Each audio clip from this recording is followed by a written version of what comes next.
AITA for refusing to let my mom stay with me after she moved to a new city.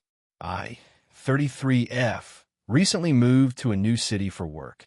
It's been a big transition. I left behind friends, familiar places, and a comfortable routine to take a role that I really wanted. I found a modest apartment, set up my life, and was enjoying the independence that comes with living on my own. My mom, 58F, has always been very close to me, and she's been extremely supportive throughout my life, but she also has a tendency to be very controlling and involved in my decisions. A few weeks after I moved, my mom told me that she wanted to move to the same city. She framed it as a way to be closer and to help me get settled, but she also mentioned that she wasn't sure where she would live yet. Soon after, she started asking if she could stay with me temporarily while she figured things out. I hesitated because my apartment is small, and I really value my privacy, especially as I'm getting used to living alone for the first time. I also knew that having her move in could create tension. My mom can be very opinionated about how I live, clean, and manage my schedule. I told her I couldn't commit to having her live with me, but that I would help her find an apartment or short-term rental nearby. I also offered to help her navigate the city, figure out public transportation, and give her tips about neighborhoods. I thought this was a reasonable compromise, and I expected her to understand. She didn't. Instead, she started visiting almost daily, often staying for hours. She would make comments about how small my apartment is and how she didn't realize it would be so hard for me to host her. She also started reorganizing my kitchen and cleaning areas in ways I didn't ask for. I tried to be polite, reminding her that I appreciate her help but that I like doing things my own way. She brushed me off, saying that I was overreacting and that I should be grateful she was there to help me. Things came to a head when she told me she had decided to stay with me for at least a month while she looks for a place. I told her again that I could not have her live with me and that she needed to make other arrangements. She got upset, saying that I was rejecting her and that I didn't value her support. She said I was being selfish for putting my comfort above our relationship, which made me feel guilty. I tried to explain that it's not about rejecting her as a person, but about maintaining boundaries that are necessary for me to function and stay sane in my new city.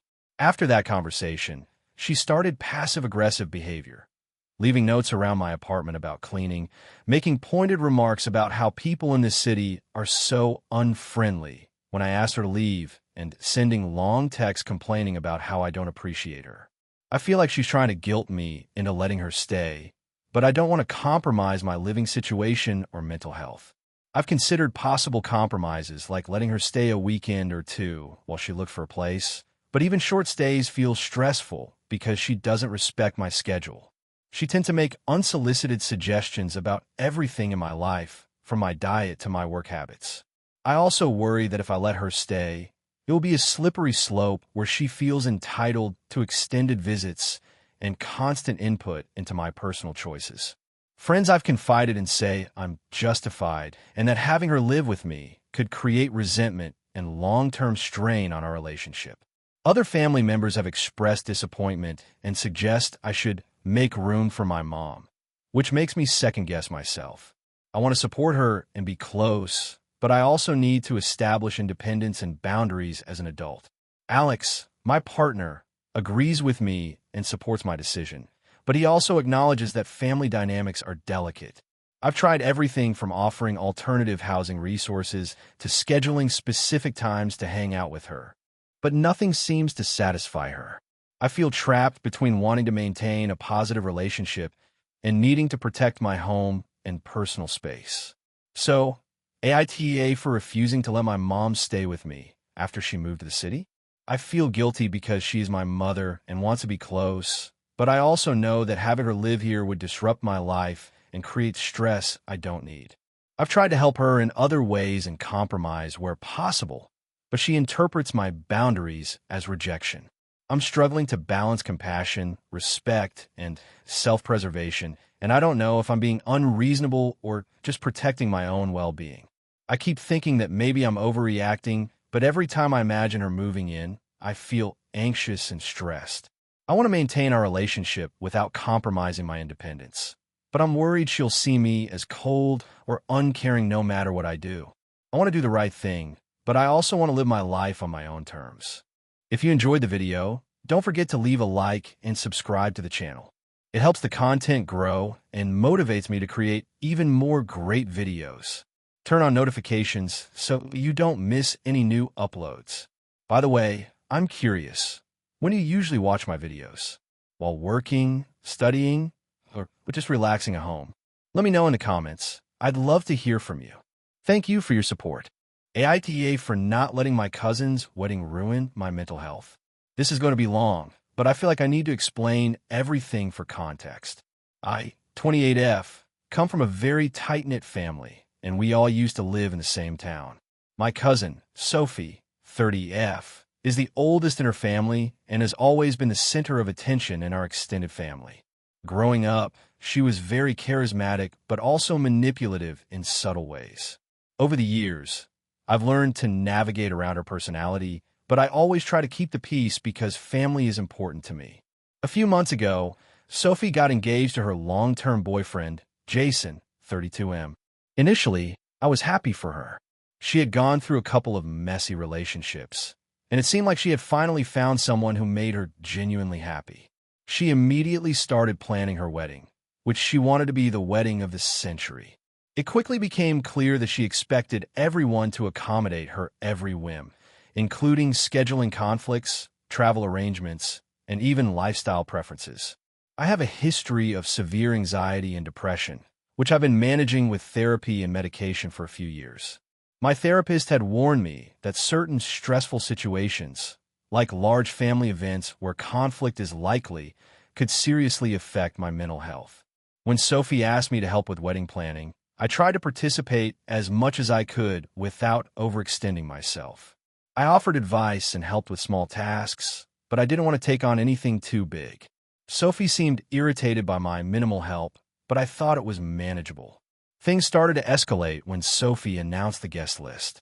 She invited nearly 200 people to a relatively small venue, which was stressful enough, but then she specifically told me that she expected me to personally coordinate the seating arrangements for almost 50 of those guests.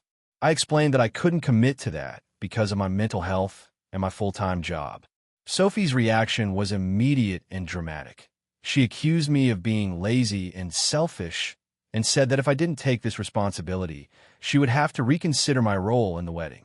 I tried to reason with her, suggesting alternatives like hiring a wedding planner or having someone else help, but she refused. She insisted that only I could do it properly because I was organized and knew everyone best. At this point, I realized that being involved at her level was going to completely derail my mental health, so I made a very difficult decision. I told her that I loved her and wanted to support her, but I could not be involved in the wedding planning beyond attending the ceremony and reception. Sophie did not take this well. She sent me a long text detailing how my refusal was hurtful and disrespectful, and that she had counted on me as family. I didn't respond immediately because I didn't want to escalate the argument, but I eventually sent a message reaffirming my love for her and explaining that I had to prioritize my health. I also offered to help in small, specific ways that were manageable, like giving advice on color schemes or helping with RSVP tracking if she sent me the details in a format that didn't require me to coordinate the whole thing. The next few weeks were tense. I received passive-aggressive messages from Sophie's friends and family members who were trying to convince me to step in and help more. I politely declined each time. Some of them implied that I was letting Sophie down or being a bad cousin. I tried to explain that this was about my mental health, but few people seemed to understand. Fast forward to the wedding day. I decided to attend, but set clear boundaries. I let Sophie know that I would be present for the ceremony and reception, but would not participate in setup, coordination, or managing guests. When I arrived, it was immediately apparent that she was unhappy with me. She barely spoke to me, and when she did, her comments were passive-aggressive, like, "I guess we're lucky you made it at all," or, "Oh, you actually showed up." I try to stay calm and not engage in arguments because I wanted to enjoy the day and celebrate Sophie's marriage. During the reception, several people approached me to say that Sophie had been complaining about me and that some guests were surprised I wasn't more involved. I felt a mix of guilt and frustration. I wanted to support her, but I also knew that overextending myself would have led to a mental health crisis. When the speeches started, Sophie did mention me, but in a way that felt forced. She thanked me for showing up despite everything. It stung, but I reminded myself that I had done the right thing for myself. After the wedding, I received a long email from Sophie's mom, expressing disappointment that I hadn't done more and implying that I had ruined Sophie's experience. I didn't respond. A few days later, Sophie herself sent me a message saying she was heartbroken and that she didn't know if we could have a normal relationship moving forward. I didn't know how to respond without either escalating the situation or betraying my own boundaries. I simply told her I loved her and hoped we could work through it in time, but I needed distance for my own health right now. Since then, I've heard from other family members who think I was overreacting and that I owe Sophie more because it's her wedding. I feel torn because I love my family, but I also feel that my health and well-being have to come first. I keep wondering if I should have pushed myself harder for Sophie, but every time I think about it, I feel the anxiety rising. So, AITA for refusing to take on major responsibilities for my cousin's wedding in order to protect my mental health. I tried to help in ways that were manageable, but it wasn't enough for her or some of our family. I feel like I'm caught between being a good cousin and not compromising my health, and I honestly don't know if there's a right answer here. I'm looking for perspectives from people who might understand the balance between family obligations and mental health boundaries. Should I have pushed through for Sophie, or was prioritizing my well-being the right choice? AITA for refusing to let my cousin live with me indefinitely even though she insists I owe her after my parents left her out of their will? This is a long story, but I need to explain everything so people understand why I feel conflicted. I, 36F, come from a large extended family, but my closest relationship has always been with my cousin, Sarah, 32F. We grew up together, spent every holiday at each other's houses, and confided in each other through almost every major life event. My parents were extremely close with her parents. I always considered her almost like a sister. When my parents passed away last year, they left me their house. It was my childhood home, and they made it very clear in their will that I had full discretion over what to do with it. I understand this was a lot of responsibility, but I was honored that they trusted me to decide how to handle it. Sarah, however, was left out entirely because my parents assumed she had her own home and resources, and they trusted me to manage their estate responsibly. As soon as the will was read, Sarah called me and expressed how hurt she was that she received nothing. I tried to explain that our parents left their assets according to their wishes and that it wasn't my decision to exclude her. She became emotional and said she felt like I benefited at her expense, even though that was not true. I tried to comfort her, but she seemed deeply upset and started hinting that she needed a place to live and that it would only be fair if she could stay in the house temporarily. I told her I could help her look for a rental or offer advice, but I could not let her live here indefinitely. Initially, she seemed to accept this, but over the next few months, she began pressing the issue more and more. She claimed that because I inherited the house, I owe her a place to live, and that denying her was selfish and cruel. She even suggested that living together would honor my parents' memory, implying that I was somehow disrespecting them by keeping the house to myself. I repeatedly explained that I want to maintain a good relationship, but the house is my primary residence, not a shared property or guest house. Sarah also started trying to involve other family members. She told our aunts and uncles that I was refusing to help family and selfishly hoarding my inheritance. Some relatives called me to pressure me into letting her move in, saying that family comes first and that I should do the right thing and let her stay. I tried to explain that I was willing to help in other ways, like financially assisting with deposits or rent, but they dismissed my offers and insisted she should be allowed to move in. The situation at home is already stressful. I live with my partner, Alex, 38M, and we have 2 young children. The house is our home, and adding another adult indefinitely would disrupt routines, privacy, and space. I've made clear to Sarah that I cannot provide this kind of living arrangement and that my first priority has to be my household. She responded by accusing me of prioritizing my own nuclear family over extended family, implying that my parents would have wanted her here. I've tried multiple compromises. I offered for her to stay for a weekend visit, helped her find temporary Airbnb options, and even suggested she could stay for a short, agreed-upon period while she secured employment and housing.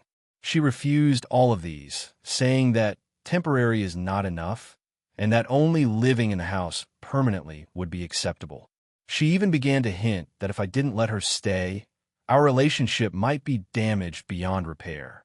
I feel guilty because I care about her and our bond is strong, but I also feel manipulated. She frames reasonable boundaries as selfishness, and I worry that giving in would enable this pattern, allowing her to pressure me in other areas of life as well. I've been supportive in other ways, financially assisting with emergencies, helping her network for jobs, and offering emotional support during personal crises. Living together indefinitely is not support. It would be an imposition on my family and my household. Alex is frustrated as well. He supports my decision, but worries about the long-term stress of having Sarah living here. He also points out that giving in would teach her that persistence and emotional pressure are effective ways to get what she wants, which could cause issues in the future. I agree, but the emotional weight of the situation still makes me question if I'm doing the right thing. Some friends and relatives say I'm right to set boundaries and protect my household, while others suggest that I should help family first and that refusing is callous. I feel torn because I want to help Sarah and maintain our relationship, but I also need to protect my own home, my partner, and my children. So, AITA for refusing to let my cousin live with me indefinitely, even though she insists I owe her after my parents left her out of their will. AITA for refusing to let my brother host his birthday party at my house after he insulted my parenting in front of my kids. I, 40F, have 2 children, Sam, 12M, and Ellie, 9F. I've been a single parent for the past 5 years, and I take my responsibilities seriously. My brother, Ryan, 36M, has always been outgoing, fun, and sometimes a bit reckless. He has a large friend group and likes to throw big gatherings. Over the years, he's celebrated birthdays at various venues, but this year he asked if he could host his party at my house. I was hesitant, but willing to consider it if we could set clear boundaries. Ryan has known my children all their lives. They get along reasonably well, though he's not used to being around kids for extended periods. He called me about 2 months ago, saying he wanted to have a small gathering of friends at my place. I asked what kind of party he envisioned, and he said, "Nothing crazy, just a few friends, maybe drinks and some music. You'll hardly notice." I cautioned that my kids' presence, household rules, and neighborhood noise regulations had to be respected. He said that was fine and that he'd be super chill. A couple of weeks ago, I had a casual discussion with him about supervising the kids and the type of behavior expected. That's when things took a turn. Ryan made a comment that caught me completely off guard. He said, "Honestly, you're way too strict with Sam and Ellie. They barely get to do anything fun because you're always hovering. No wonder they're so uptight. If they were at my parties, they'd be normal kids." I was shocked. This wasn't a casual critique. It was a judgment in front of my children who overheard him. Sam asked what he meant, and I tried to defuse the situation, saying we all have different parenting styles and that it doesn't make anyone better or worse. Ellie looked hurt and confused. I reminded Ryan that my kids' routines, rules, and limits are non-negotiable, and they come first in my home. Ryan laughed it off and said I was overreacting and that he was just being honest. I felt insulted, especially because he was dismissing my authority as a parent and undermining me in front of my children. I also worried about how hosting his friends would affect them, considering his attitude toward my parenting. After thinking it over, I called him back and said I couldn't host his party. I explained that after the conversation and the way he spoke about my children, I didn't feel comfortable having his gathering at my house. I offered alternative suggestions. He could rent a small hall, host it at a friend's house, or even do a low-key get-together at a restaurant. He got angry. He accused me of ruining his birthday and said I was being dramatic. Since then, there's been tension in the family. My parents sided with Ryan initially, saying I was too rigid and that it was just a party. Some relatives have called me asking why I wouldn't compromise, suggesting that family should come first. I feel torn because I want to support Ryan, but I also feel strongly that my children's well-being and my role as their parent cannot be ignored. I've also considered whether I overreacted. Could I have let him have the party with clear rules, supervision, and limited hours? Possibly, but the fact that he openly criticized my parenting in front of the kids makes me worry he would not respect boundaries once the party started. I don't want my children to feel belittled in their own home, and I don't want to have to police Ryan's friends or deal with potential chaos. Ryan continues to send messages claiming I'm selfish, that I ruined the family dynamic, and that my kids are overprotected. I've tried to explain calmly that my decision isn't about denying him fun, but about protecting my children from being demeaned and preserving boundaries in my home. Some friends think I could compromise with strict rules and supervision, while others agree that I have the right to set limits in my own home. So, AITA for refusing to let my brother host his birthday party at my house after he insulted my parenting in front of my children. I want to maintain a healthy relationship with him, but I also feel strongly that my role as a parent and my children's comfort comes first. I'm struggling with guilt versus principle, and I want to know if I handled this reasonably without being unnecessarily harsh or rigid. The tension has affected family gatherings, and I'm worried about future conflicts. I want Ryan to feel supported in other ways, by helping him plan the party elsewhere, assisting with logistics, or celebrating with him in a smaller, controlled environment, but I cannot compromise on the respect and safety of my children in their own home. I hope it's possible to navigate this without permanently damaging our sibling relationship, but I am firm on my boundaries. This has been stressful because I feel caught between being a supportive sister and protecting my kids, and I need an outside perspective to see if I truly acted appropriately. AITA for refusing to let my roommate's boyfriend move in, even though she says it's temporary. I, 27F, have been living with my roommate, Laura, 28F, for about 3 years. We have a good relationship overall. She's friendly, clean, and respectful of shared spaces. We split rent and utilities evenly, and I like having a stable, predictable home environment. I enjoy quiet evenings, and I work from home several days a week, so my apartment is both my living space and my workspace. Recently, Laura started dating someone new, Matt, 30M. At first, it seemed fine. He would come over occasionally, and we all hung out for dinners or movie nights. I tried to be welcoming and polite, and I hoped it would help Laura feel happy in her new relationship. However, things started to change after a few weeks. Matt began showing up unannounced and would sometimes stay late into the night. He doesn't have a stable job right now, so Laura started asking if he could stay over just a few nights because he had nowhere else to go. I was hesitant, but I agreed for a single night, thinking it was a one-off situation. That one night turned into a week. Matt seemed to make himself comfortable, leaving his clothes and personal items around, using shared spaces without cleaning up, and staying up very late while I was trying to work. I started noticing small things missing from the kitchen and living room, like snacks I bought or small appliances being moved without asking. I tried to talk to Laura about it, emphasizing that having guests over occasionally is one thing, but living in the apartment, even temporarily, is another. She said it would only be for a little while, until Matt got back on his feet. I expressed my concerns clearly. My apartment is my home and workspace, and I need stability and predictability. I told her that if Matt wanted to stay, he would need to contribute to rent and utilities and respect our shared spaces and rules. Laura seemed irritated, saying I was overreacting and that I was making Matt feel unwelcome. She said that he was just between places and that we should help him out because he's her boyfriend and she cares about him. I tried to compromise. I suggested she find him a short-term rental, like an Airbnb or a friend's place, and that I could help him search. I also offered to let him stay a weekend occasionally, but I drew a firm line against him moving in.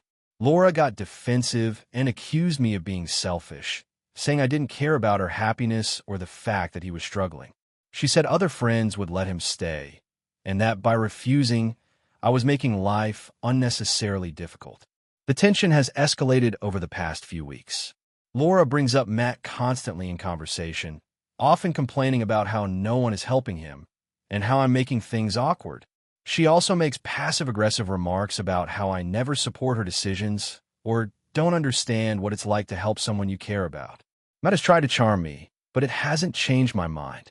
I feel uneasy around him because he seems entitled and doesn't follow boundaries. Some mutual friends have suggested I just let him stay for a short period to avoid conflict, but I worry about setting a precedent. If I give in, Laura might think it's okay for him to stay longer, and my apartment could turn into a semi-permanent living situation for someone I don't know well or trust. I've had roommates in the past who overstepped boundaries, and it was stressful and damaging to the friendship. I don't want a repeat of that scenario. I try to keep our home harmonious by being reasonable and offering alternatives, but Laura interprets my boundaries as rejection. She suggested that I don't care about her happiness, which makes me feel guilty, but I also know that compromising my home environment would be unfair to me. I want to support her relationship, but I can't compromise my comfort, mental health, or workspace.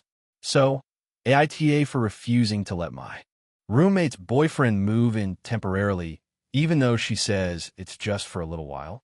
I feel guilty because she's upset and claims I'm being unsupportive, but I also feel justified in maintaining my boundaries. I've offered compromises that don't disrupt my home, like helping him find temporary housing or allowing short visits, but nothing seems to satisfy her.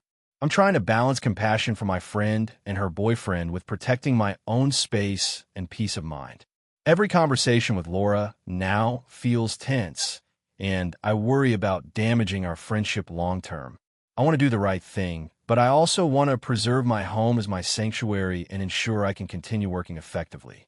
I feel stuck between wanting to help and needing to enforce boundaries, and I can't tell if I'm being reasonable or if I'm hurting our relationship by standing firm.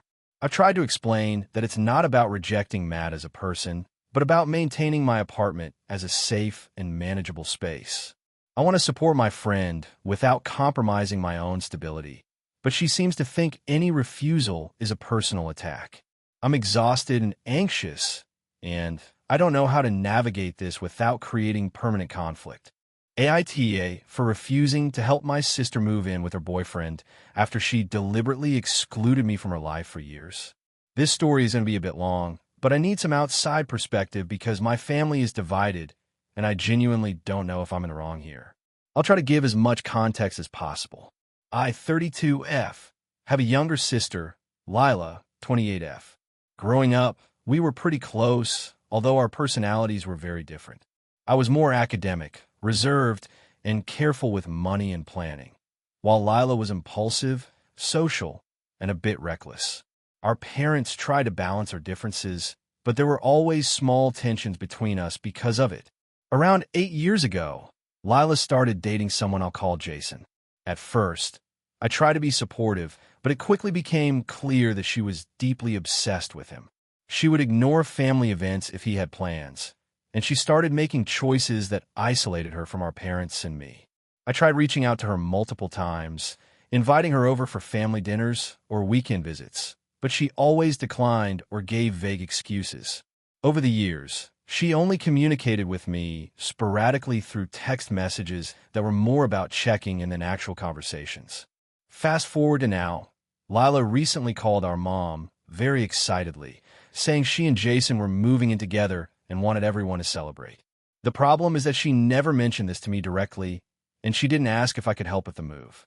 My parents told me they were worried about asking me to help because they didn't know how I'd react, given the history of her excluding me. Honestly, I was hurt. The last time I tried to have a meaningful conversation with Lila was over 3 years ago, and she brushed me off. A week later, my mom casually mentioned that Lila had set a date for the move and had asked her friends to help, but my mom also asked if I'd consider helping out. I told her I didn't feel comfortable doing so after years of being ignored and left out. My reasoning was simple. I don't want to spend days lifting heavy furniture, driving back and forth, and dealing with logistics for someone who has consistently treated me as an afterthought. I suggested that Lila could hire movers or rely on the friends she had already invited. My mom seemed a bit disappointed, but understood where I was coming from.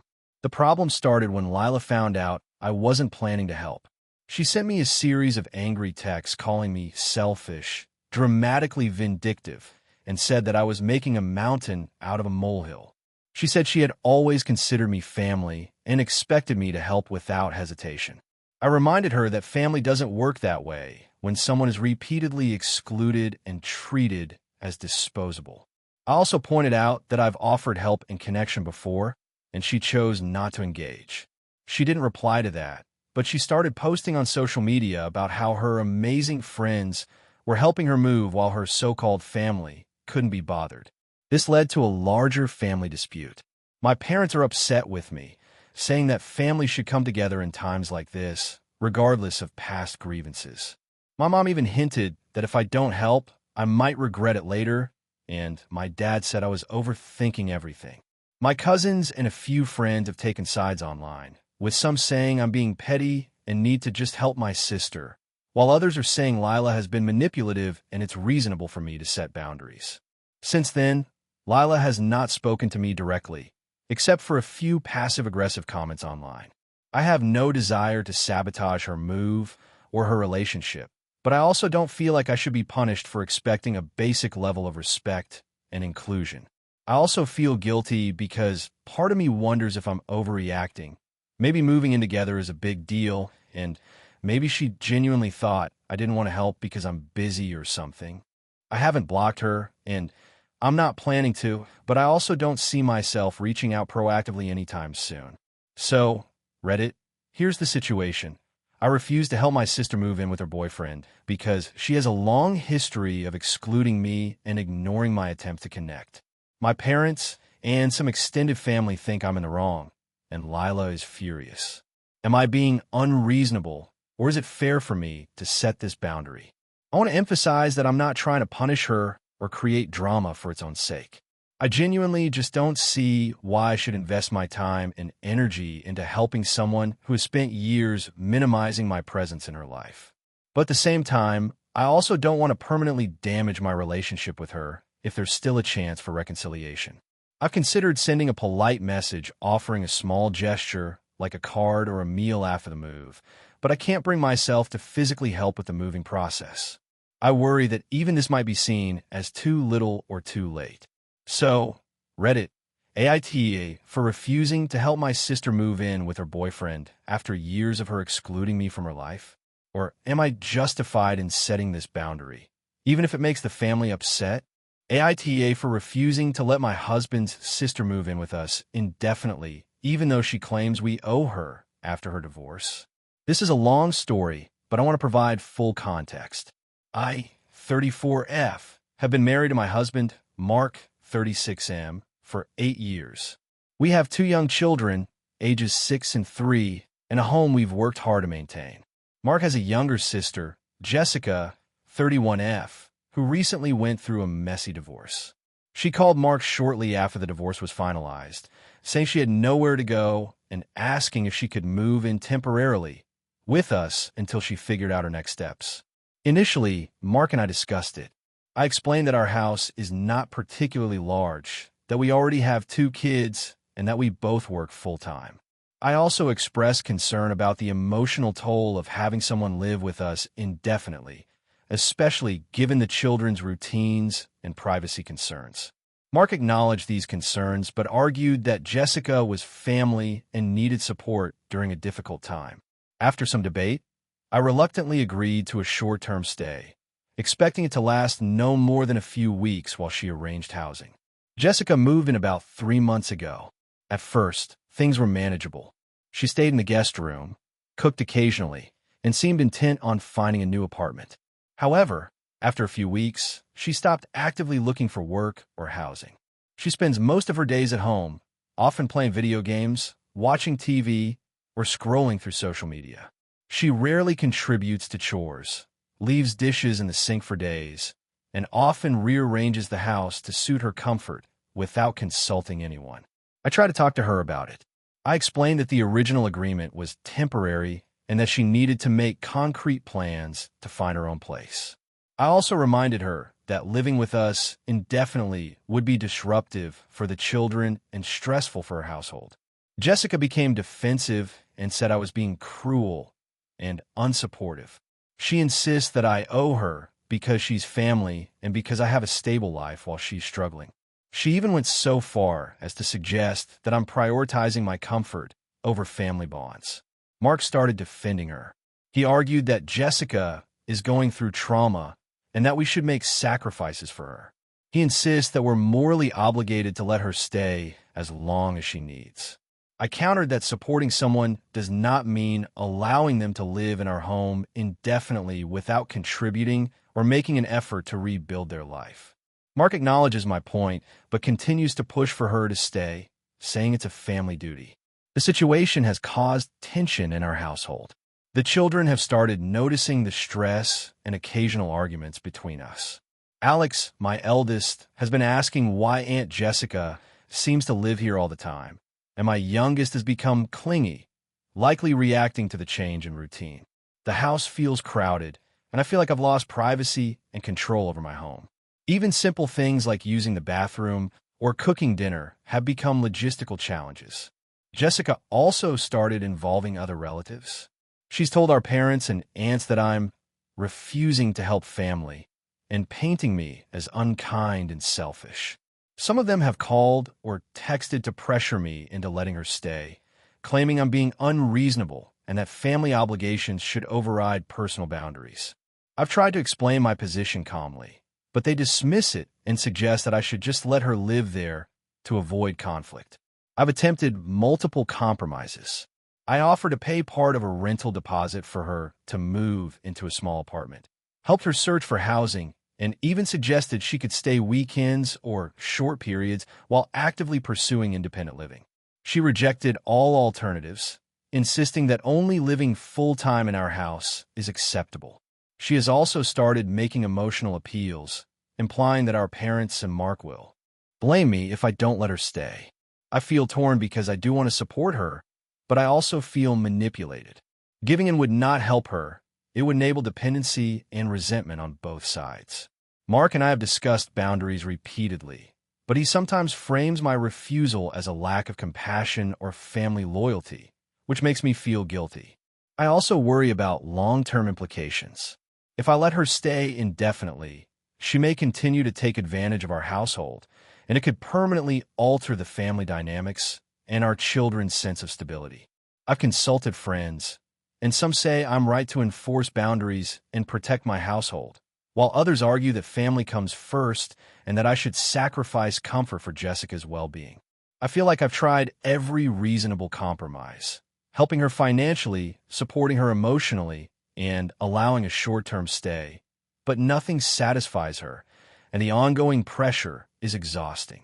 So, AITA for refusing to let my husband's sister move in with us indefinitely, even though she claims we owe her after her divorce.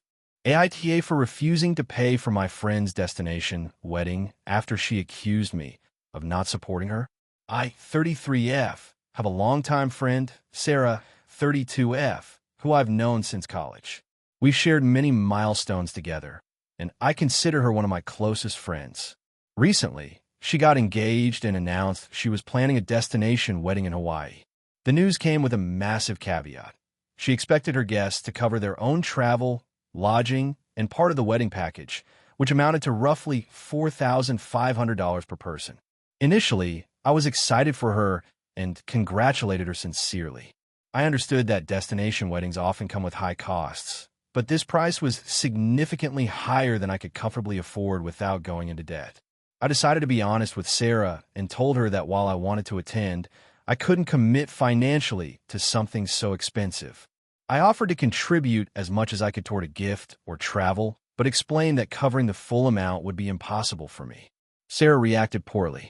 She said that I wasn't being a true friend and that if I really cared about her and our friendship, I would find a way to be there. She even implied that I was cheap and that other friends who were attending were more supportive. I tried to explain that this wasn't a reflection of my feelings for her. I love her and want to celebrate, but that financial reality sometimes limits what I can do. I offered alternatives like contributing to a group gift, helping with pre-wedding planning virtually, or even attending the rehearsal dinner if that was covered separately. The situation worsened when other friends who had RSVP'd started posting about booking flights and accommodations. Sarah shared photos of resorts and group activities, which felt like pressure and a subtle way of saying I wasn't doing enough. I responded privately, reiterating my limitations and emphasizing that I still wanted to celebrate her engagement in meaningful ways, just not at my personal financial risk. Sarah didn't accept this.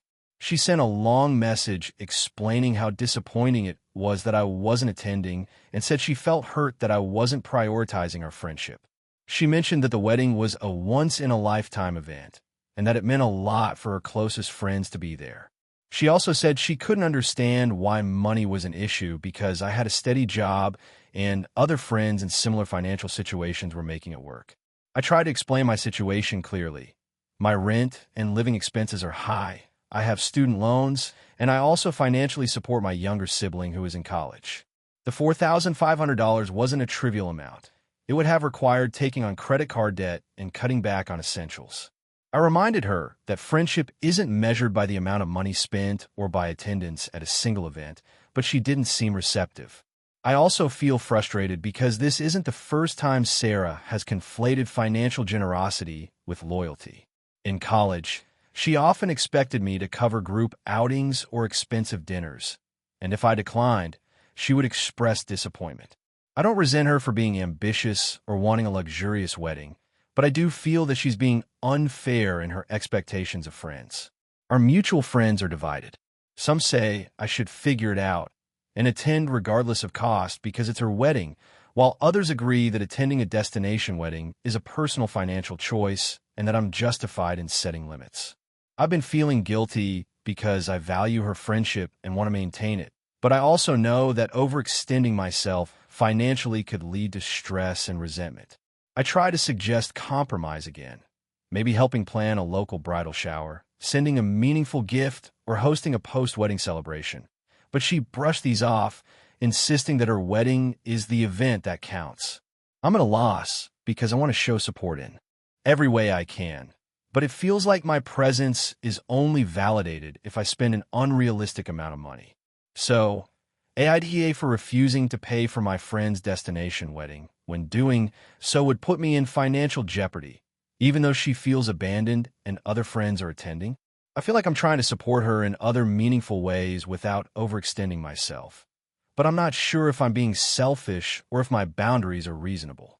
This has caused tension not only with Sarah, but also with other mutual friends who are now aware of the disagreement. I'm worried about whether this will damage our long-standing friendship, but I also need to protect my financial stability and maintain honesty about what I can realistically do.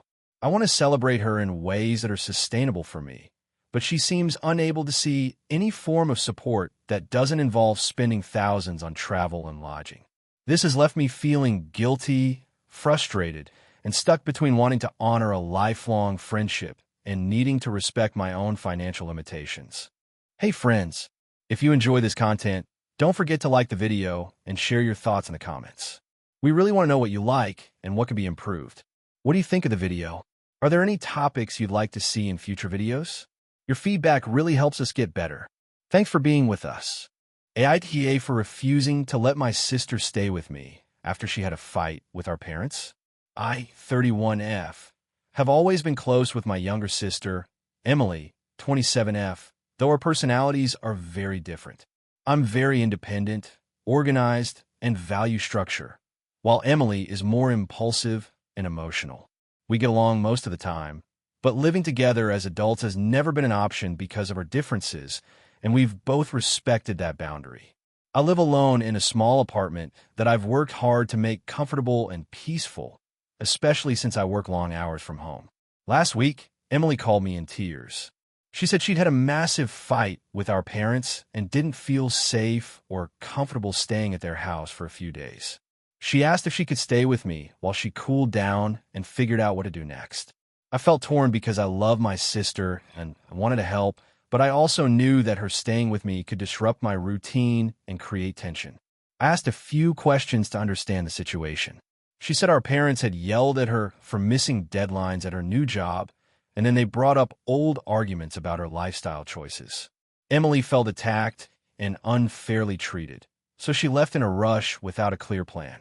I could tell she was hurt and anxious, and my heart went out to her.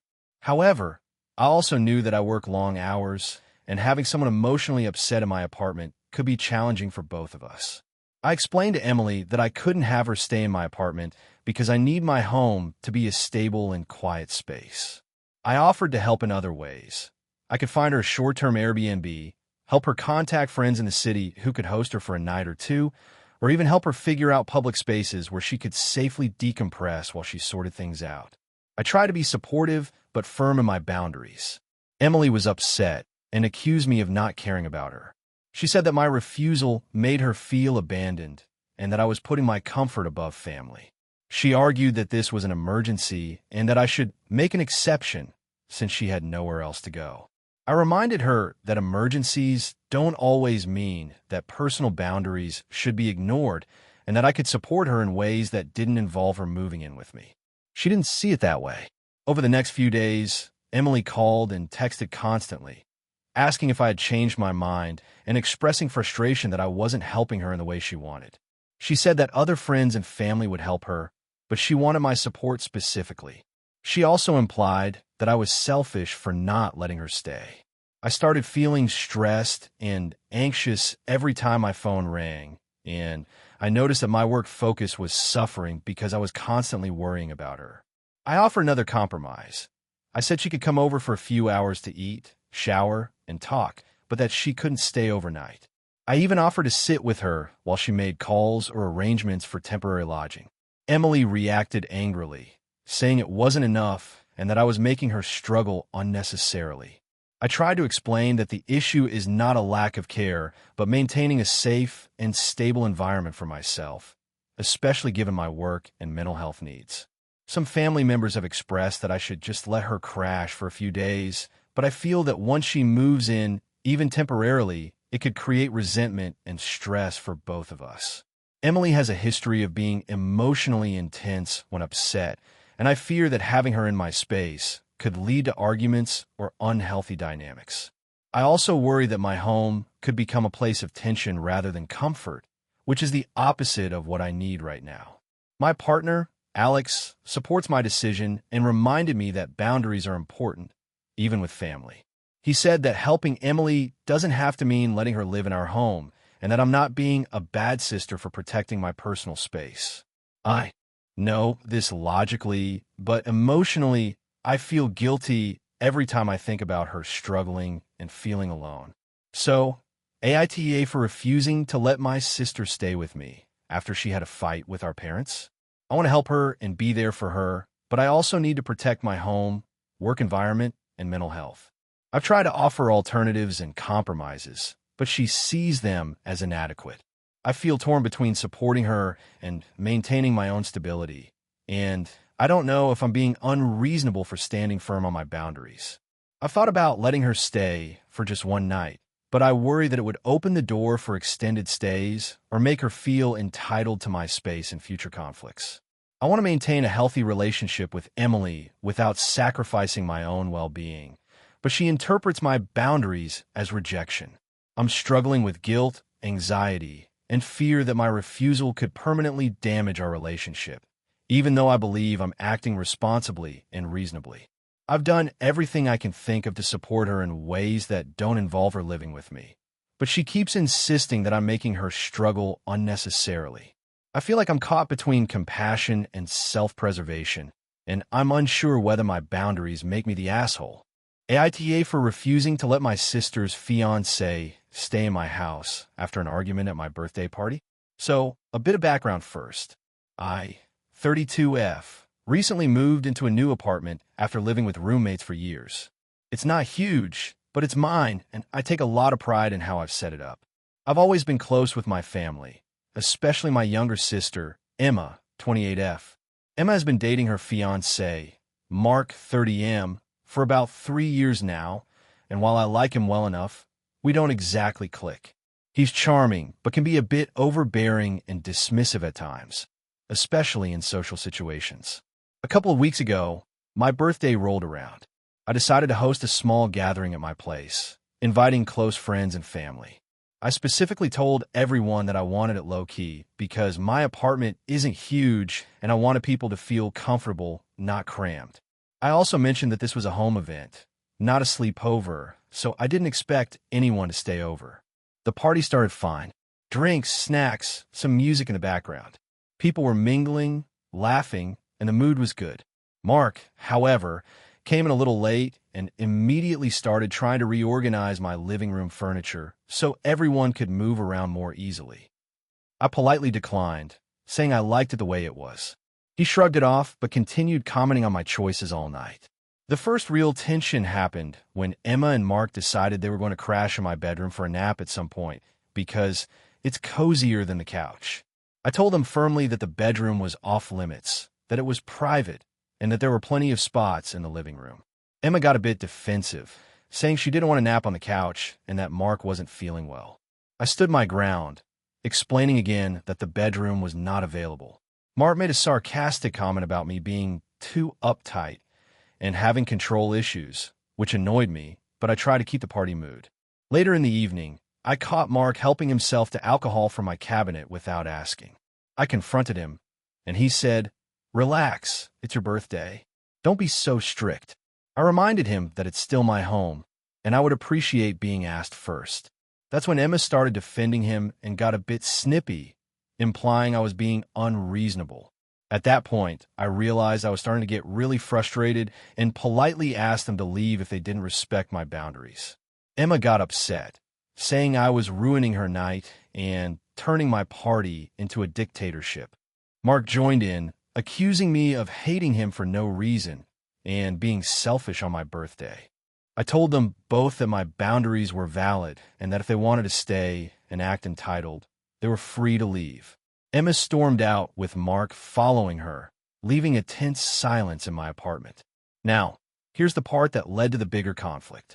The next day, Emma texted me saying that Mark had no place to stay because their hotel booking fell through and asked if he could crash in my apartment for a night. I told her no.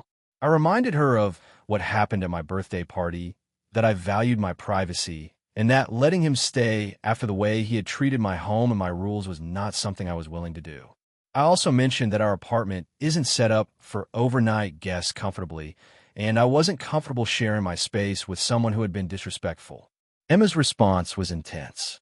She said I was being cruel, that I was punishing her fiancé for my own insecurities, and that it was unfamily-like to refuse help when someone needed it. Mark texted me separately, calling me immature and saying that I was letting pride ruin family ties. I didn't respond because I didn't feel obligated to justify my decision further. Things escalated when Emma posted a long story on social media about how my sister refuses to help in a time of need and how Mark was unwelcome in her house despite being family adjacent. A bunch of our relatives reached out to me, some agreeing with me, others suggesting I was too rigid. My parents tried to mediate, saying I should at least let him crash for a night to avoid family drama. I explained my position, that one night might not seem like a big deal, but the precedent it would set for future visits, combined with the way he had behaved at my birthday, made me uncomfortable. I also set boundaries moving forward, saying I'm happy to host people for gatherings, meals, or visits, but overnight stays are not going to happen unless I explicitly offer, and disrespectful behavior will not be tolerated. This has caused a major rift. Emma is upset, Mark is upset, and some of our family members are taking sides. I genuinely feel that I'm justified because this is my home, and no one should feel entitled to stay overnight or ignore my rules. However, I can't shake the feeling that I might be being too harsh, especially since Emma's wedding is coming up, and Mark will be a part of the family officially. I also feel guilty that my decision might strain my relationship with my sister.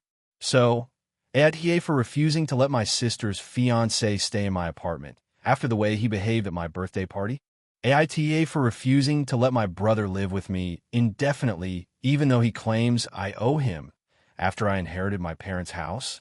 This is going to be long, but I want to explain the whole situation. I, 35F, recently inherited my parents' house after they passed away unexpectedly within a few months of each other. It was a modest home, but it had been in the family for decades, and I was their only child still living nearby. My younger brother, Ryan, 28M, has struggled financially for years. He bounced from one job to another, rarely held long-term employment, and has a history of avoiding responsibility when it comes to paying rent or bills. A few weeks after the funeral, Ryan called me, saying he had nowhere to go because he had been evicted from his apartment due to unpaid rent. He asked if he could stay at my house temporarily until he figured things out. At the time, I was grieving, overwhelmed, and unsure of how to handle everything. So I agreed, thinking a couple of weeks would be fine. I told him it was only temporary and that he needed to actively look for a new apartment and employment. He agreed at the time. The first week was fine. Ryan stayed in the guest room, kept his space reasonably clean, and seemed motivated to find work. I also helped him update his resume and apply to a few jobs. But after 2 weeks, it became clear he wasn't taking it seriously. He started staying home all day, spending hours playing video games or scrolling through social media. He didn't follow up on job applications, and he even skipped scheduled interviews without telling me. I tried talking to him. I reminded him that the agreement was temporary, that this was my house, and that I could not host him indefinitely. I also explained that I have a full-time job, bills, and responsibilities in the home that would be disrupted if he stayed without contributing. Ryan reacted angrily, saying I was being selfish and not supporting family. He insisted that because I inherited the house, I owed him shelter and that it was my duty to help him regardless of circumstances. This has caused tension in my household. I live with my partner, Jordan, 37M, who is very supportive but stressed by the situation. He worries about privacy, routines, and the strain of hosting someone indefinitely who isn't contributing.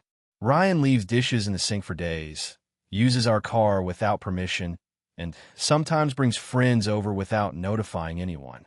Even small things, like having quiet time or planning meals, have become stressful because he's constantly around and disregards the household rules. I've tried multiple compromises. I offered to help him with rental deposits, find a short-term sublet, or provide a small monthly stipend to cover part of his housing while he got back on his feet. I also suggested a strict timeline. He could stay for 1 more week if he actively applied to jobs and found an apartment. He initially agreed, but has done nothing to follow through. Every time I bring it up, he frames it as me abandoning him and accuses me of being ungrateful for everything I've done for him over the years. Ryan has also involved extended family, claiming I'm being heartless and kicking him out. Some relatives have called to pressure me into letting him stay, saying family comes first and that I should just give him time. I try to explain my perspective, emphasizing that support doesn't mean enabling someone to avoid responsibility, but they dismiss it and continue to guilt me. I feel torn because I love my brother and want to support him, but I also feel manipulated. I provided emotional support, guidance, and some financial help in the past, but living together indefinitely under these circumstances is not support. It would be a burden and could create long-term resentment. My partner and I have worked hard to maintain stability in our home, and I feel that giving it would disrupt everything we've built. I'm also worried about precedent. If I allow him to stay indefinitely, it may encourage him to continue relying on me for basic needs instead of taking responsibility. It could also affect my relationship with Jordan and the household dynamic permanently. I've been firm about boundaries, tried multiple compromises, and offered practical alternatives, but nothing seems to satisfy him. So, AITA for refusing to let my brother live with me indefinitely, even though he claims I owe him after inheriting my parents' house. AITA for refusing to host my niece's birthday party after my sister insulted me in front of my children. I, 42F, have 2 children, Olivia, 10F, and Ethan, 7M. I've been a single parent for several years, and I take my household and parenting responsibilities very seriously. My sister, Laura, 39F, has a daughter, Mia, 8F, and we've always had a complicated relationship. Laura is smart and energetic, but has a history of being controlling and critical, particularly about parenting styles. A few weeks ago, Laura called me asking if she could host me his birthday party at my house. She explained that her apartment was too small for the guest list she wanted, and she thought my backyard and living area would be perfect.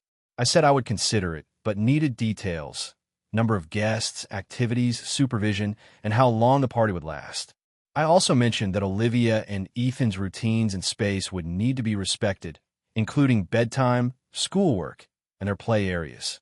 Laura said it would be no problem, and that the kids could be included in games, cake, and decorations. I agreed on the condition that she would follow my house rules, supervise the children carefully, and clean up afterward.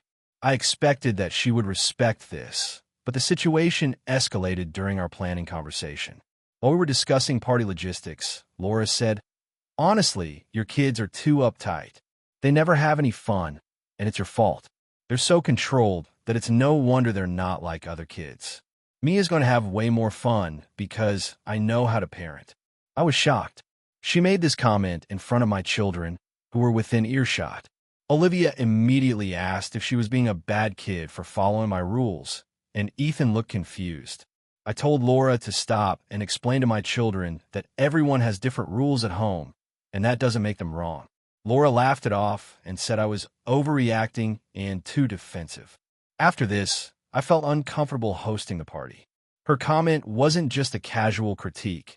It was insulting my parenting in front of my children and undermining my authority. I worried that allowing her to host a party in my home would mean more opportunities for her to belittle my parenting or disrupt routines that keep my household functioning smoothly. I called Laura a few days later and explained that I could not host Mia's birthday party. I emphasized that it wasn't about not wanting to support her or her daughter, but I could not allow someone who openly disrespected my parenting to have that level of control in my home. I offered alternatives. I could help her find a local venue, contribute decorations, or help with planning from afar, but my house would not be available. Laura was furious. She accused me of being selfish and said I was ruining Mia's birthday by refusing. She suggested that I was overreacting to a harmless comment and implied that I was prioritizing my pride over family. She has since sent messages to other relatives, framing me as difficult and claiming I don't support family events. Our parents are involved as well. They are upset with Laura for being rude, but also feel I could have compromised and let her have the party with strict rules. Some cousins and friends have weighed in, saying I should let it go for the sake of family harmony. I feel torn because I want to maintain family relationships, but I also have a responsibility to protect my children from being undermined or criticized in their own home. I have considered alternatives, like letting the party happen but staying in a separate room, or limiting her access to certain areas.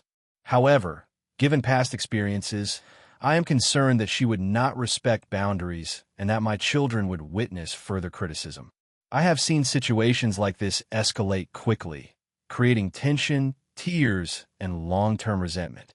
So, AITA for refusing to host my niece's birthday party after my sister insulted me in front of my children. I feel like I tried to offer reasonable alternatives and maintain family support without compromising my role as a parent, but I'm unsure if I overreacted or if my boundaries were justified. This decision has caused tension not only between me and Laura, but also with other family members who feel caught in the middle. I want to continue celebrating milestones with my niece and nephew, but I cannot allow disrespect toward my parenting or disruption in my household. I hope there is a way to support family events while maintaining my boundaries, but right now, it feels like any compromise would come at the expense of my children's well-being and my authority in my own home. AITA for refusing to let my childhood friend move in after he lost his apartment. I, 32M, have been friends with Jason, 31M, since we were kids.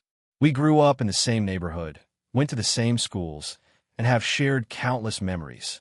Over the years, we've had our ups and downs, but I've always considered him like a brother. I've also seen him struggle repeatedly with financial instability, poor decisions, and, occasionally, issues with alcohol. I'm a very organized person and have a steady job in finance. I worked hard to save for my apartment, and I like having a calm, predictable environment. A couple of weeks ago, Jason called me in a panic. He had just been evicted from his apartment due to missed rent payments and said he had nowhere to go. He asked if he could stay with me temporarily, promising that it would be short-term and that he would be careful, clean up after himself, and respect my space. He emphasized that it was only until he got back on his feet. I immediately felt torn because I care about him and want to help, but I also know from past experience that when he stays somewhere, it's never just a few days. I told him that I wasn't comfortable having him live with me. I explained that my apartment is small, that I work long hours and need a quiet space, and that I couldn't risk my own stability by taking on the responsibility of having him live here. I suggested alternatives. He could look into short-term rentals, stay with other friends or family, or even check into a hostel or extended stay hotel while he got his life in order. I tried to be sympathetic but firm. Jason reacted poorly. He accused me of being selfish and said I didn't care about him. He claimed that I was the only friend who could actually help him and that refusing would make things worse. I reminded him that refusing to let him stay doesn't mean I'm abandoning him. I can still help him find housing, give him advice, or even lend him money for a deposit on a new place. He said that was insufficient and that I was making things unnecessarily difficult. Over the next few days, he started contacting me constantly. Long texts, phone calls at all hours, and even showing up at my apartment to check if I changed my mind. I tried to remain polite, reiterating that I couldn't let him stay, but I began feeling stressed and anxious every time my phone rang. I started having trouble focusing at work because I was constantly worrying about what he might do next or whether he had somewhere safe to sleep. I thought about compromise. I considered letting him stay for a single night so he wouldn't be on the streets, or perhaps letting him stay during the day while he figured things out. But the more I thought about it, the more I realized that any opening could quickly become extended. Every time he has stayed with friends or family in the past, what he promised would be short-term turned into weeks or even months. I also worried about the emotional and practical consequences. If he moved in, I'd be responsible for his well-being. He'd be in my space constantly, and it would likely lead to arguments or tension. Some friends and family have told me I'm being too harsh and that I should let him stay for at least a few days. They argue that he's my childhood friend and that I should help him in a time of need. I understand that perspective, and it makes me feel guilty. I want to help, but I also want to maintain my home and my mental health. I've been clear that I'm willing to assist in other ways, but they see that as insufficient because it doesn't involve giving him a roof over his head. Jason has started posting about the situation on social media, painting me as uncaring and selfish. He's mentioned that I refuse to help someone who's been there for me his entire life, and implied that I don't value our friendship. This makes me feel guilty, but I also feel that giving him would set a dangerous precedent and likely create long-term stress for both of us.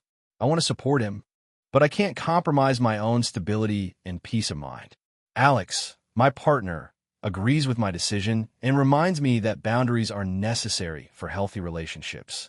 He points out that helping doesn't always mean letting someone live in your space, and that providing guidance, resources, and emotional support are valid ways of assisting someone. I know he's right logically, but emotionally, I feel torn. So, AITA for refusing to let my childhood friend move in after he lost his apartment? I feel like I'm caught between loyalty to a long-standing friendship and the need to protect my home, routine, and mental health. I've tried to offer alternatives and compromises, but nothing seems to satisfy him. Every interaction leaves me anxious, guilty, and frustrated, and I'm worried that my refusal will permanently damage our relationship even though I believe I'm acting responsibly. I want to support him without sacrificing my own life and well-being, but it feels like no matter what I do, he interprets it as rejection. I don't want to be cruel, but I also can't ignore the boundaries that allow me to maintain a stable, healthy life. I feel trapped and unsure if my insistence on protecting my space makes me the asshole. This situation has left me exhausted, anxious, and guilt-ridden, even though I feel justified in standing my ground. I want to help in a meaningful way, but I also want to avoid repeating past mistakes where temporary living arrangements turned into months of stress. I just don't know how to balance compassion and self-preservation without causing permanent harm to our friendship. AITA for ruining my sister's wedding by insisting on a family tradition that she explicitly asked me not to follow. I, 32F, have a younger sister, Lisa, 28F, and we've always had a somewhat complicated relationship. Growing up, I was always the more serious sibling, while Lisa was the free spirit. Our parents favored different traits in us, but they always insisted that family traditions were non-negotiable, especially around major life events. One of these traditions is something called the family toast, which involves the eldest sibling giving a long, dramatic toast that includes childhood memories, embarrassing stories, and advice for the newlyweds. It has been a fixture at every wedding in our family for generations. Everyone is supposed to participate, and the toast is expected to last at least 10 minutes. Lisa has always hated this tradition. She once told me, years ago, that she dreaded her wedding day because of the toast. She said she didn't want anyone to make a speech that makes me cry, cringe, or both. I told her I understood and promised that I would respect her wishes. Fast forward to 6 months ago, Lisa got engaged to her partner, Mark, 30M, and immediately made it clear that she did not want the family toast at her wedding. She said she wanted the day to be about her and Mark and their friends, not about the family history. I agreed and told her I would support her choice. The problem started a week before the wedding.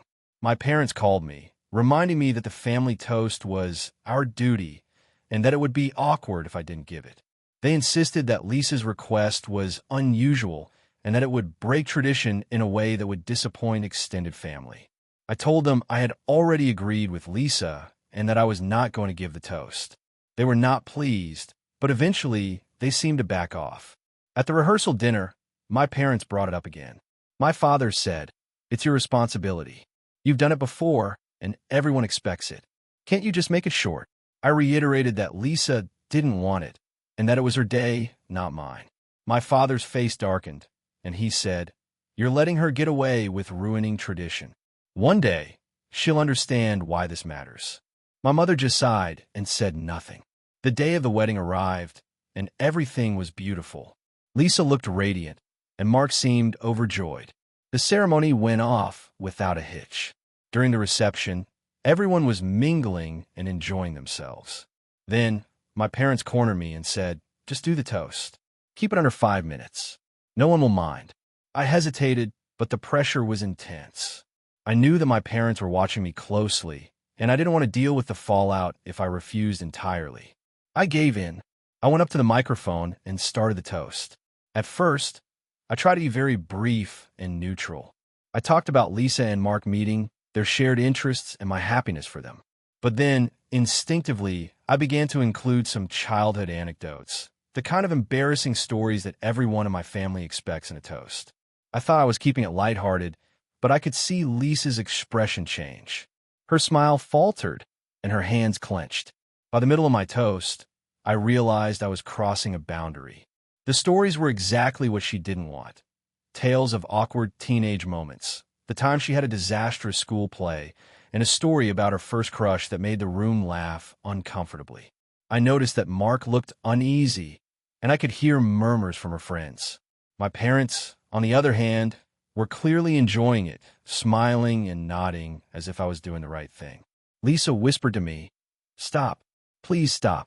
I froze, unsure whether to continue or cut it short. I panicked and rushed to wrap it up, saying something like, "Anyway, I love you both so much and wish you the best."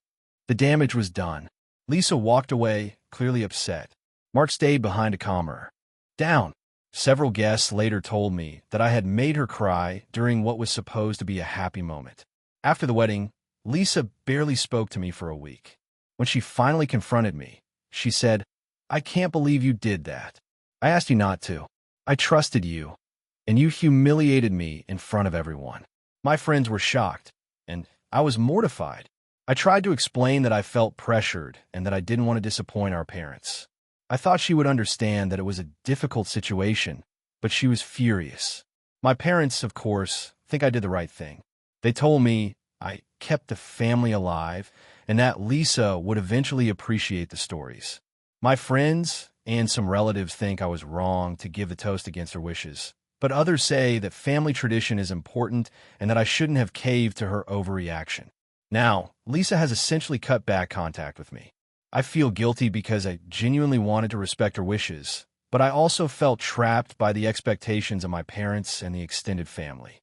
I wonder if I really am the asshole for giving the toast, or if I was just trying to navigate a very difficult family situation.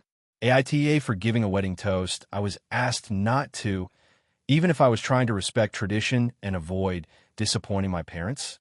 AITA for refusing to let my cousin live with me indefinitely, even though she insists I owe her after she helped me through college. This is going to be long, but I want to explain everything so people can understand why I feel conflicted. I, 33F, have a cousin, Amanda, 31F, who was like a sister growing up. Our families are close, and we spend almost every holiday together. When I went to college, Amanda helped me a lot.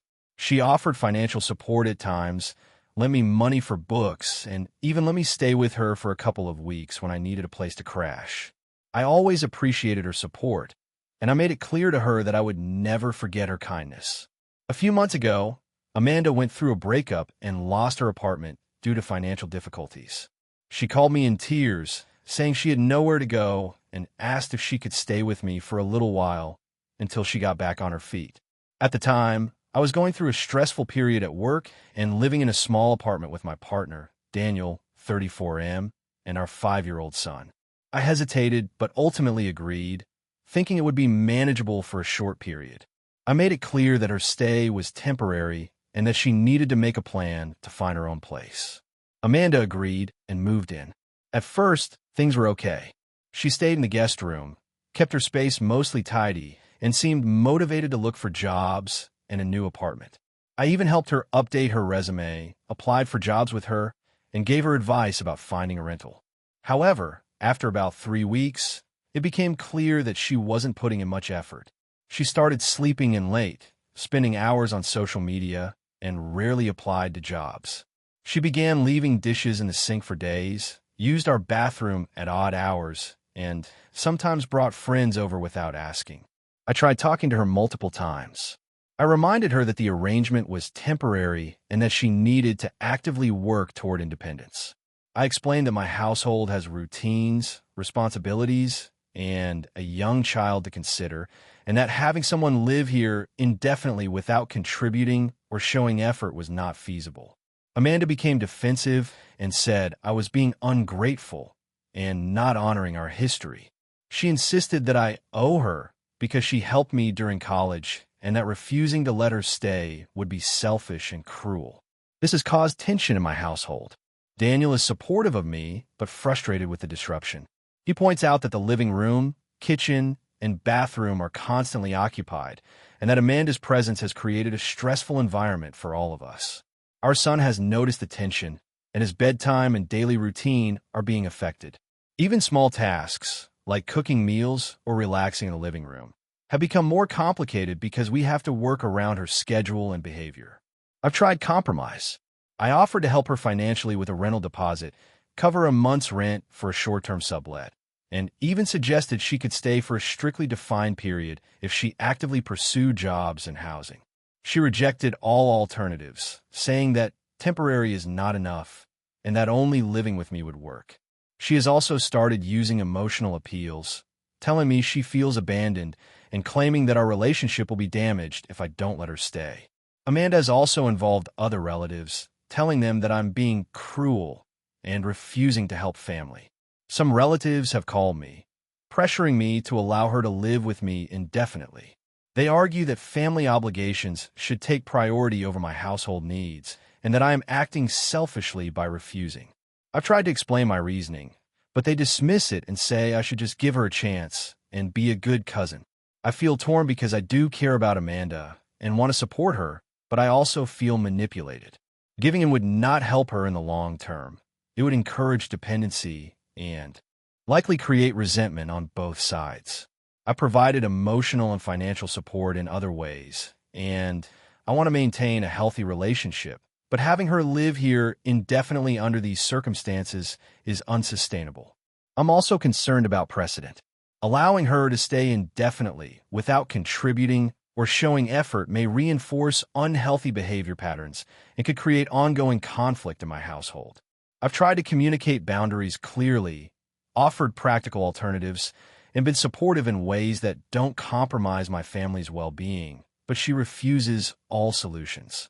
So, AITA for refusing to let my cousin live with me indefinitely even though she insists I owe her after she helped me during college. AITA for refusing to host my sister's wedding after years of tension. I, 32F, have always been the responsible one in my family. My younger sister, Emily, 29F, has a history of drama and inconsiderate behavior, which has caused countless arguments between us over the years. We've had periods of closeness, but mostly our relationship has been strained. Our parents have always favored Emily in many ways, and I often felt overlooked, despite trying to maintain family harmony. About 2 years ago, Emily got engaged to her fiancé, Mark, 30M. From the start, the planning process has been exhausting. She's extremely particular and controlling, and every small detail becomes a massive issue. She assumed I would want to be heavily involved, and for a while, I tried to help. But it quickly became clear that she didn't really value my input. She just wanted me to do what she said without question. I have a full-time job and a demanding schedule, and I can't dedicate all my time to managing someone else's wedding, especially when my efforts are met with criticism or ignored entirely. A few months ago, Emily mentioned that she really wanted to have the wedding at my house. I live in a decent-sized suburban home, and while I don't mind hosting casual family events, a full-scale wedding is completely different. I tried to explain that my house isn't suitable for a wedding of 100-plus guests, and that renting a venue would be more practical. Emily became upset and said it wasn't fair that I was refusing to help her make her special day perfect. I explained that helping with the wedding does not mean I have to host it in my home, but she didn't seem to accept that distinction. Things escalated when she started demanding that I organize the seating chart, coordinate catering, and even handle invitations. I told her I was willing to help in reasonable ways, like offering advice or helping with minor tasks, but I could not take full responsibility for the wedding. She accused me of being selfish and said I was always trying to ruin her life. I tried to stay calm and suggested we hire a professional wedding planner, but she refused, insisting that no one else could do it the way I could. Over the last few months, tensions reached a breaking point. Emily called me almost daily with last-minute requests, some of which were impossible. She expected me to drive 2 hours to pick up custom decorations, help with a cake tasting on a weekday, and manage guest RSVPs. Every time I said no or suggested a more reasonable alternative, she would guilt-trip me, sometimes even involving our parents. Our parents, while well-meaning, have only added to the pressure by siding with Emily in small ways, saying things like, "She just needs your support," or "It's not that hard to help a sister." Last week, Emily sent me a text saying that she had finalized the guest list and now expected me to host the wedding at my house, handle catering, and basically plan the entire event. I responded that I could not do that, and if she wanted to have a wedding at my home, she would need to find another solution, such as renting a larger space or drastically reducing the guest count. She replied with a long, angry message accusing me of being heartless and the worst sister in the world. I spoke to my parents about it, trying to get them to mediate. They understand my perspective, but also said that Emily would be hurt and might never forgive me if I refused to host. I acknowledged that, but I also feel strongly that being forced to host a massive event in my home, while taking full responsibility for it, is unreasonable and unfair. I already provide emotional support where I can, but the way she has been treating me makes it feel like she sees me only as a tool for her convenience. Emily then escalated things further. She started sending passive-aggressive messages about how no one in the family ever cares about her happiness except me, and she's now threatening to cut me out of the wedding entirely. My parents tried to intervene, but Emily refuses to compromise and insists that my house is the only acceptable venue. I've explained multiple times that I have obligations and a life outside of helping her, but she acts as if my refusal is a personal attack. I recently received an invitation for a family meeting where Emily and our parents want to discuss how to proceed. I anticipate being pressured to give in. Part of me feels guilty because I know this is a once-in-a-lifetime event for her, but another part of me feels like I am being asked to sacrifice my boundaries and sanity for something I am not comfortable with. I'm worried that saying no will permanently damage our relationship, but I also know that giving in will create resentment and potentially more conflict.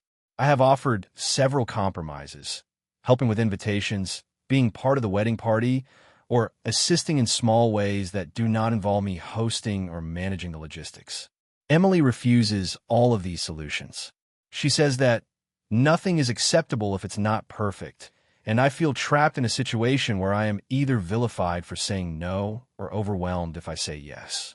I feel like my sister and family are expecting me to prioritize her desires over my own well-being, and I don't know if it's fair to sacrifice myself for a day that will be stressful and out of my control. I also wonder if this is a recurring pattern.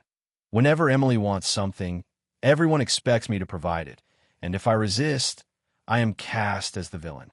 I don't want to be the bad sister, but I also don't want to be used as a resource I didn't agree to be. I've spent months trying to communicate boundaries calmly, but Emily sees this as obstruction rather than protection of my own life. I'm at a point where I feel like no matter what I do, someone will be angry. So, AITA for refusing to host my sister's wedding and insisting that she finds another venue or solution. I feel torn between maintaining my boundaries and trying to preserve a fragile family relationship. But the thought of taking full responsibility for this wedding makes me anxious and resentful. I want to support her in ways that are reasonable, but she interprets reasonable as insufficient. I'm reaching out to understand if I am truly in the wrong for standing my ground, or if I should just accept the inevitable conflict and host the wedding despite my objections. Has anyone been in a similar situation where family expectations cross the line? How can I maintain my boundaries without completely ruining my relationship with Emily? Thank you for watching until the end. If you enjoyed this video, don't forget to like and subscribe to the channel so you won't miss new videos also. Leave a comment. I'd love to hear your thoughts. Your support and engagement mean a lot to me. See you in the next video.